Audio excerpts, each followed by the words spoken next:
Do you know, is that the oilseed rape? Yeah, all the oilseed rape's gone in now under these. Hold a minute, we've not started. Have you started? I'm recording. Oh, you have? Yeah. Okay. I always thought you had started. Well, yeah, I mean, I suppose we are. This obviously is Jonathan. I think everyone knows Jonathan. Certainly will after the podcast episode this morning. Yeah, yeah. And I didn't fully appreciate just how close this was to Diddley Squat Farm Shop, which is the guts of 50 yards behind us. So on the day, I believe, car parks over there? Yeah, one of the car parks over there. We're going to have a registration area here. Yeah. Where you come in and scan your tickets. And then we're right into it. This is a main aisle running through the crop plots here. Fantastic view out there. It is. I hope the sun shines in June. Well, I have to say, it's another stunning part of the British countryside. Yeah, it is. I was in Cambridge the other week and it's sort of similar. Yeah, it's really, really nice. So hopefully, as you say, it's sun shining. No, we're lucky to get out and about. So you've got stuff in the ground already? Yeah, so we've got some oilseed rape in here.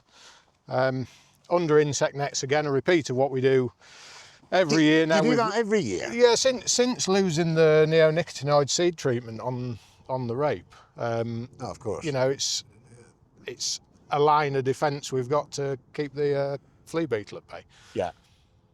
So that's really, other than a few bits of stewardship mixes and so on, that's all we've got in the ground growing at the moment. Quite a high weed burden here. We've got a lot of crane's bill, some ryegrass, some blackgrass. The farm does grow blackgrass. Yeah. Oh yeah, they mentioned that this morning. Charlie said, yeah. But yeah, this Are you going to treat that? Or are you, yeah, because we've only drilled rape plots. We're going to pick our way around and round up everything as much as we possibly can ahead of drilling, you know, the winter wheat and barley, probably next week, weather permitting. So that'll be the next thing to go in? Yeah. And then hopefully, by the end of October, that'll be it all on the ground and then you'll... Yeah, it'd be nice to have everything in by middle of October, including all the grass that's going to surround these crop plots. We haven't drilled that yet. You'd argue that's quite late, but it's just logistically we can't do it until we've drilled all the dozens and dozens and dozens of different plots that are out here. But the car parks, which is way over there, that's all drilled. That's in. I think Caleb said he'd done that with grass. So there's a car park over the other side of the road there to the north. That's all in. Yeah. And then there's a car park all the way at the far side of the site, across that valley there, which that's in too. So most of the grass has been established by now. Yeah. It's just this crop plot corner here, if you like, in the field we're in at the moment. And it opens up once you get down a little bit out of the bottleneck of the farm shop up there. It opens out into what is a big space. I'm trying to think of it in terms of last year up at Heath Farm at Andrew Ward. How is it roughly the same size, or is it a bit bigger? Or? It takes up a similar footprint. We're probably bigger with car parking space because we anticipate a few more visitors this time. Oh, one would hope. Well, you'd hope so. Well, I'd hope so. Yeah. Well, it'll be new visitors. It's the premier Arable show in the UK, Jonathan. It's, we're on a growing trajectory. That's right, yeah. You're on message there. Yeah. Thank you, yes. No, but hopefully we see some new visitors here who perhaps don't travel from the southwest, from Wales, who perhaps don't make it as far as the east of England to our usual cereal sites. Well, that's it, because we've discussed that this morning. This is as far west as the show, I think, has ever been since its inception in 1979. In the late 70s, yeah. Well, you know, 40 odd years later, it's nice to come to a different part of the country. And as you say, you hopefully will bring in a different clientele or new people to the event, which from an event point of view and an exhibitor point of view is great. Well, and hopefully for visitors too. Yeah. Yeah. And then... So beyond this field... Where are we going now then? We can wind our way down there. Yeah. Into kind of the heart of the show where the sprayer arena is. And the trade stands will be down there. So that's all the other side of this hedge? It is, yeah. Yeah, okay. I've seen it on a map, I just haven't... It's quite nice to actually walk it a little bit and get a feel for where you are. And get your head around it, yeah. And try and get your head around it, exactly. Because it is, So the barn out there, the lowland barn, that's going to form kind of a a focal point in the centre of the show. So what's that currently used for?